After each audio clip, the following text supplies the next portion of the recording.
This is Cadillac Unscripted on 107.9 CDY. It's sponsored by Independent Bank. Katie Huckle is my co-host. Hello, Katie. Good morning. Tell us a little bit about what we've got going here today. Well, it's our favorite group of talent in town. All right. Okay, it's the Footliters.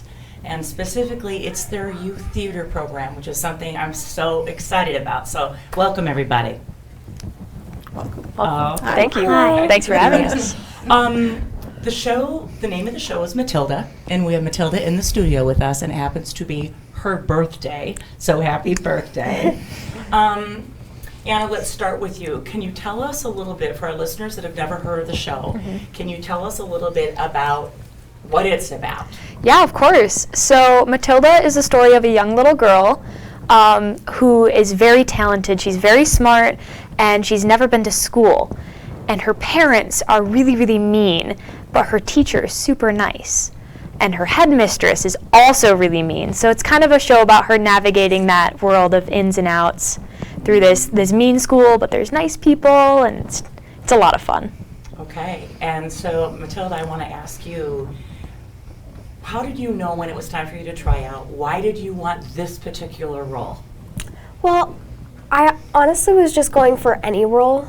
So, I don't know, it was a lot of fun auditioning, so I didn't really care if I got anything, but I don't know, I've auditioned for Matilda twice now, once when I was 9 and then now, so I just I don't know, I auditioned for anything basically. But you were ready, it sounds like, this time around. Sort of. I kind of just had a bunch of songs in my head and then skipped down and sang the first thing that came to mind. Is there anything in particular you think you did to nail the audition? I don't know. Usually with most auditions, I kind of clam up and I'm not as excited as this one. Well, I'm always excited, but I just don't look as excited. This one was a lot more fun, I'd say, to audition because I was just in a very good mood. How many people are in the show total, Julie? We've got Julie Van Heitzman with us. Yeah, there are 43 actors, people who are on stage, and then there are a number of people that are behind the scenes, and so it'll be well over 50, all said and done. That is quite... Yeah, it's a large group. It is. Right. Can you tell us and our audience, everybody who's in the studio with us today, and kind of their role? Sure. So I'm one of the directors of the show, and I have with me Amy Swanson, who plays Miss Honey, who is the very nurturing and loving teacher that Matilda has. Anna Elmore is playing the acrobat. So one of the things that happens in the Matilda story is she makes up stories and tells stories. And the story that she creates in this show is about an acrobat and an escapologist, which are like circus performers. And Anna is the acrobat, so we got really lucky with Anna because she dances beautifully. And so we've decided to interpret the stories with dance while Matilda is telling the story. And so she partners with Andrew Schrader, who's new to Footliters this year. And the two of them, it's just gorgeous to watch. It's a beautiful thing. And then we have Betty here, who plays our Matilda. She's also new to Footliters. And she was just a delight to have audition. She has the British accent down already. She sang the songs perfectly. It was really, we had a really huge pool of talent come out for our auditions. So, and then we have Lexi Alto here, who is our youngest cast member, and she plays Amanda Thripp, which is one of the students in Matilda's classroom. She gets the honor of being thrown around by Miss Trunchbull at some point, which is quite fun.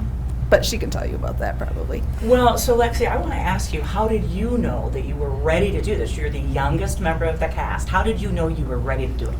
Well, my sisters always do this kind of stuff, and they're always doing it at home, so I'm kind of just used to it.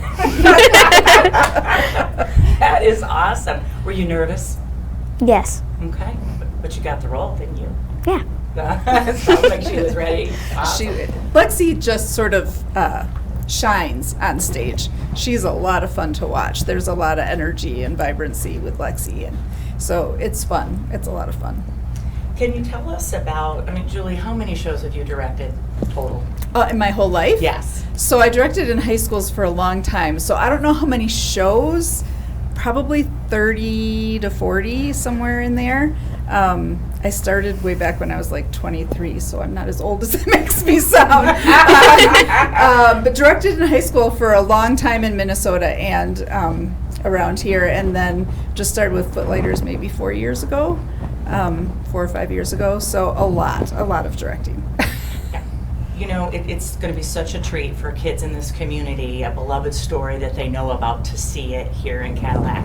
Can you tell us a little bit about the process of how your board of directors, your leadership, chooses the shows, and to have 50 people step up as volunteers? I mean, that's incredible in a community of our size. Could you tell us a little bit about how it works? Sure. There is a place selection committee, which I happen to be the chair of. And there are a number of people on that committee, though. So Lexi's grandma is on the committee for one of them. And some people from the community, some people that have been in Footliters shows. And I try to sort of keep my ear out for shows that I've seen or hear about, subscribe to a lot of online sites where people will, comment on shows that are, to just get a really good feel for what's out there. And then the committee kind of goes through a list that we procure, and we try to keep a diverse schedule in a season. So we usually have 2 musicals. This year we only had 1 because we did Tony and Tina's wedding, which was a big thing. So, and some plays, and we try to do some stuff that's more current and that people have maybe heard of or seen. And then we like to throw in a couple unique, maybe different ones. Like this season we did Too Much Light Makes the Baby Go Blind, which is a very unique show. So it's trying to find that balance of things that appeal to people that they know and love, and then also some new things that kind of help grow people's experience with theater too. So I want to talk to the lovely, what's her name in the show? What's your name? Miss Honey. Miss Honey. Can you tell us a little bit about your experience with the play?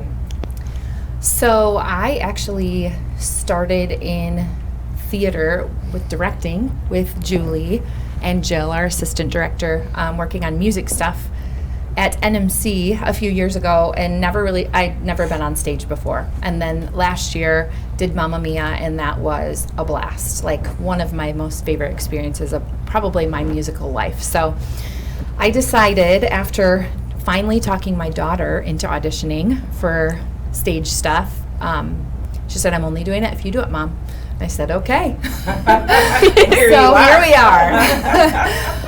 But just in my experience last year with Mamma Mia and the people I was able to work with, it was just a blast. And so I thought, why not? Let's try to do a bigger role. And it's been hard learning the lines and stuff and being on that side of it, but it's going to be a blast. I'm so excited for the show, and the kids are so fun to watch. Just really excited for my role to do in the production what I do every day.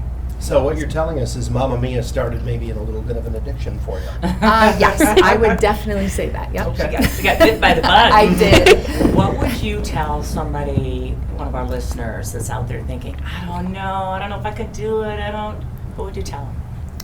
I would say, I'm going to go back to Mamma Mia last year. Like, seeing such excitement and joy and energy on the stage was so good for so many people that came to watch. It had been a while because of COVID, and I would say you're going to see a lot the same in this show. Just a lot of humor. Seeing the kids on stage and just having so much fun together is something you don't want to miss. We just have a really talented crew again, and kind of to piggyback what you said, we have a pretty small community, and to see the talent that we have in this show and several others, like, just, you need to come and watch it. You don't want to miss it. I've got to tee up a question here because obviously with the ongoing construction at the CAPS Auditorium, and you guys are kind of vagabonds right now. You're kind of moving all over the place when it comes to your where your productions go. But the large-scale productions are happening in McBain at the Ellen Boss Performing Arts Center. So tell us a little bit about that as a performing venue for the Footliters. Well, we love the McBain Auditorium. It's new within the last 5-6 years. It's a beautiful facility. It has beautiful acoustics and sound, and what they can do with lighting and technology is really helpful, especially for a show like this, because there's a lot of things that happen in Matilda that are magical. So having some tech things to work with really helps that. They have a great tech crew there to work with that's, very talented at what they do. And it's just a beautiful place. It is a little bit outside the regular path for people, but it's not that far of a drive to McBain. It's about 15 minutes from downtown Cadillac. So we love performing there. I want to skip over to Anna for a minute. You come home and you tell your mother, who's also a dancer, we've decided that we're going to change, well, the boss has decided that we're going to change the magic into magical dancing. Mm-hmm. What did Alicia say about that? She was pretty excited. She's always been super supportive of me dancing. Both my parents have. The whole community really loves the arts, and so she was just so thrilled that I was able to do this kind of in my comfort zone, because I'm pretty new to theater in acting and singing, but I've been dancing for my whole life. So it was kind of nice to have something that I was comfortable with, and she was excited for that too. Awesome. So I want to talk to Matilda and Lexi about your costumes. Mm-hmm. Who decided about your costumes? Are you excited about your costumes? Let's hear about it. Well, with my costume, there were two costumes that were kind of the same, but also really different. And they kind of liked one, but it was really bland. And then there was another that had cutouts. And well, it wasn't bland, but it was pretty. I liked it, but the other one had floral. It was floral and it was really, really pretty. But it had cutouts on the side, and they didn't like those, so we chose the floral one, but they're going to sew up the cutouts. Okay. And then we have the uniforms, and I don't know, I really like the uniforms. Lexi, tell us about your costume. Well, I also have a uniform. Okay. And it's just kind of like a little dress thing with a white plain shirt and a sweater. I see. Okay. So, you don't have to name names, but there's a really nice teacher, and then there's a teacher that's not so nice. Can you relate to that a little bit? Have you seen that? We all can, Rich. We've all had that teacher that we loved, and then that teacher that we were scared of. You're preaching to the choir. Yes, she's behaving. This one was raised right, I know.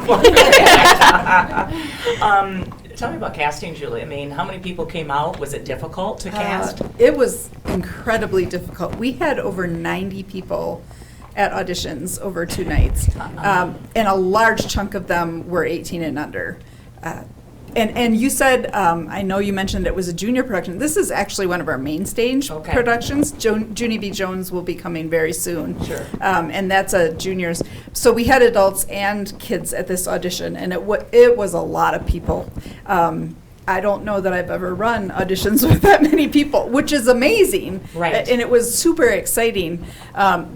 So it was a lot to sift through, and it is hard because in our junior productions, we don't cut people. Right. But for this main stage show, we did. So for many of the younger actors that auditioned, this was their first time of sort of, knowing that they might not necessarily make it through. We kept, I think there's 23 under 18 and under altogether. So we kept a lot, but when you have 50 of them, that's not a very high percentage. Right. So, I just kept trying to tell all of the kids that were there that keep coming, keep doing these things, because there's always more opportunities that open up in the future. But it was a hard process to pick, and some of them rose to the top really quickly. Our Matilda, Betty here, she like I said, she had the accent and she had the Matilda persona down. She had clearly done her homework, so to speak. So she was prepared for her audition. And then you have the ones like Lexi that pop up there, and they have so much personality and energy that you were like, of course she's going to be in this class. Love it. So sometimes things are really obvious, but sometimes you have to kind of figure out how everything fits together. So is that a time then when you and Jill sit down and say, what did you think? Yeah, there's actually a whole team of us, because with that many people, it's nice to have different people's perceptions. And so Jill and I were there. Jen Neff is our stage manager, and she's helping. She was doing a lot of the costuming stuff. Sally Goggin is helping with some acting coaching, and so she was part of that group. And then Katie Maynard, who is our music director, and that's a very important person because I don't have those gifts. So Katie was there too to help with like, well, I'm not sure that person can sing that, or they can, just in terms of range and which roles are more demanding vocally and stuff like that. So we had a group of like 6 or 7 of us, I think, that were sitting down, and and Hannah, our choreographer, Hannah Senglov, who teaches at the Landing, which is also a beautiful addition to have, because a lot of these kids know Hannah already, but she was there too. So we had all these different people with their different areas being able to kind of give their 2 cents worth about the auditioners. If I'm in the audience and I've got a child that I might want to introduce to theater, what's a good way for them to get involved? I mean, not probably just show up in an audition. They probably need to know what the commitment looks like. Yeah, it is. I mean, it is. The first step I would say is to go watch shows. Okay. Because the more you're exposed to and the more you're able to see, the more you get an understanding of what's happening on the stage. But beyond that, there are, Footliters has had junior camps. I don't know if we're going to have one this year, but that is something we're committed to making happen. And Interlochen has some summer camps and stuff that do a lot to help people learn what it means to be on stage. And just any sort of activity that puts you in front of people and having to be in front of others. These kids can probably answer that question too, but you get more confidence each time that happens. Yeah. And let's talk about, for folks that have never done theater before, what type of a time commitment? I mean, you talked about, you've got your line load, you've got, in your case, choreography with this. Mm-hmm. How much time is spent at home working on it, and how much time are you in rehearsals in something like this? Yeah, so rehearsals for this show specifically, we have 3 days a week, which adds up to, I think, between 5 and 7 hours a week of actual rehearsal time. And then at home, I was very blessed with this role. I really don't have that many lines. Okay. It's really just going over choreography. But I know someone like Betty or Miss Swanson probably spend a lot more time going over their lines at home. So I can't attest to how long that takes for them, but definitely not nothing. Let's talk to Betty, and let's also talk to, I'm just curious about your favorite. I mean, we don't want to be a spoiler, so I don't want to spoil anything for anybody, but what's your favorite, let's say, scene or vibe that you think kids in the audience can really relate to? Well, there's a lot of scenes that I really like, but I don't think kids in the audience will be able to relate to it.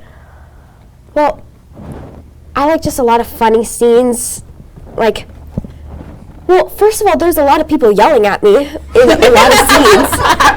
Oh no! And it's really, really hard not to smile and laugh and giggle because it's these tall men screaming at me. Other kids they're going to be kind of shocked by that, don't you think? Yeah. Sorry. And so there's also a really nice teacher, and I'll be having tea with her, and I come over to her house, and I just call her poor. And like, there's all these things that are just hilarious, but I don't think kids will relate to them. Well, hopefully not. Right, yeah, right. We hope they don't say that, don't we? Lexi, can you tell us a little bit about your favorite scene without giving away everything? What's your favorite part? Well, I think the kind of like fun one that might grab the audience attention is Revolting Children. Well, that's probably just because I'm in it, but you know, there's like, we're kind of just like having fun there. Okay, so you're not being the best behaved kids, probably, if it's going. You wouldn't say that, I don't think, but Okay, yeah. good. Lexi takes a trip through the air in the show as well. Oh, boy. So Brandon Peltier plays the evil Miss Trunchbull, and he gets to swing her around a little bit. So Oh, boy. yeah, Hair. yeah. I don't want to miss this, Rich.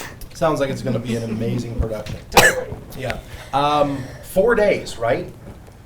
4 days? Yes. Or So is there a day when there's 2 shows? there's 2 shows on the So- second Saturday. So 4 days, 5 shows. Correct. Okay. So tickets, when and where? Sure. So the performances are June 16 and 17 and 23 and 24 at 7 p.m. And then on the 24th, there's also a 2 p.m. matinee. Tickets can be bought at Brink's Framing or Horizon Books, or they can be bought online at CadillacFootlighters.com. This year, for the first time, we are offering reserved seating because this auditorium has numbered seats. And so if you want to sit in reserved seating, so you know ahead of time where you're going to be sitting, that is available, but only online. It's just too hard with different venues for selling tickets to do it there too. But general admission are available at Brink's and at Horizon Books. Is this any age is appropriate? I would say so. Yeah, I mean, not toddlers probably, but anybody who can sit in a seat and for 2 hours and watch a show, I would say yes. And length of the production? I'm not sure. Okay. We have not run through the whole show start to finish yet, but I'm guessing about 2 hours, maybe a little bit past 2 hours. But it's pretty fast paced, so there's lots of dancing and singing, and it'll keep interest pretty good. We just wish you the best of luck. Yeah. This is going to be big. So, what's next beyond this for the Footlighters? Beyond this show? Yeah, so next will be Junie B. Jones, which is our junior production. And I'm pretty sure Jen Neff, who is directing it, is planning on having auditions almost immediately after Matilda closes. So some of these young kids are going to go right from one into the next one. So that will be, and they perform near the end of September. And they are also performing at the Ellen Boss Performing Arts Center in McBain. And then the next main stage production has not been announced yet because it's beginning our 60th season. The new season. So that will be announced in July. Okay. Oh, my goodness. So go out and get your tickets. I think we should let our young cast members put one last plea out there on the air about why people should buy tickets. So who do you want to start with, Katie? You girls decide. Oh, They're ladies. After Rich. you. No, After after you. you. Right. You can start. Okay. Well, I don't know. It's very, very, very upbeat and just really funny. And like, there are so many songs where it's just so hard not to laugh because we're like running around all over the place, and then there's a grown-up doing something absolutely crazy that nobody in real life would do. Well, hopefully not. And like, just people running all over the place. There's so many different settings, so many different scenes, and it's all the same but different. And like, it's just very fun to watch all these things happen and play out because it's just fun. It's fun to watch and it's fun Yes. to do too, isn't it? Yes. Lexi, is this fun for you? Are you having a good time? Yes. Even in rehearsals? Yes. So you're going to do it again? Yes. Okay. I think that tells the story right there. All right. Remember the dates, 16th, 17th, 23rd, 24th. And Julie, one more time, show times if before we sign off here. Sure, the evening performances begin at 7 p.m. and the matinee is at 2 p.m. on the 24th. All right. Go out and You're get your going to tickets. shine brightly like a leg. All right. Always fun to have the Footlighters on with us and talking about shows that are happening because we love to support the arts in Cadillac We here do, on and I Cadillac just Unscripted. want to thank all of the volunteers involved with this. I mean, you guys are also volunteers as actors, but for the directors and the costumers and all the people behind the scenes, thank you so much. Thank you for having us. All right. Cadillac Unscripted, sponsored by Independent Bank. Join us next week, same time, same station, for more local chat right here on 107.9 CD1.